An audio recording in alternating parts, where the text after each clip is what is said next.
கர்த்தராகிய இயேசு கிறிஸ்துவினுடைய நாமம் மையப்படுவதாக.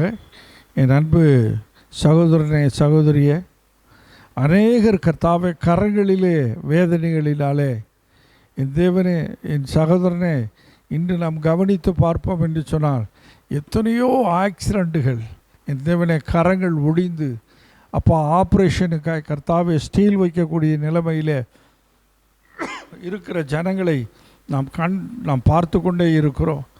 இப்பொழுது கர்த்தர் அந்த பரிபூர்ணமான விடுதலை கொடுக்க முடியா, அந்த எலும்புகள் ஒன்று சேரும்படியா, சதைகள் நைந்த சதைகள் சரியாகும்படியா, இந்த வேதனையிலிருந்து பரிபூர்ணமான விடுதலை கொடுக்க முடியா, ஆப்ரேஷனுக்காண்டி காத்திருக்கிறதான ஜனங்கள் மேலே பரிசுத்தாவியானவரே இந்த வேதனை எல்லாம் எடுத்து போட என் இயேசுவே நீ வல்லமையுள்ளவராகவே இருக்கிறே.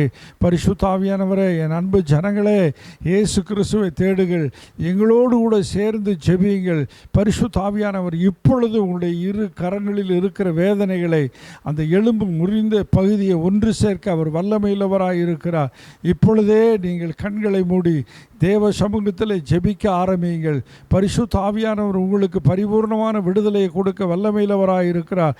கரங்களில் இருக்கிற வேதனைகள், கரங்களில் இருக்கிற வீக்கங்கள், கரங்களில் இருக்கிற நரம்புகளினுடைய வேதனைகள், இவைகளை எல்லாம் எடுத்து போட பரிசுத்த ஆவியானவர் வல்லமையுள்ளவராக இருக்கிறார். இப்பொழுதே தேவ அக்கினி அவர்கள் மேல் இறங்குவதாக.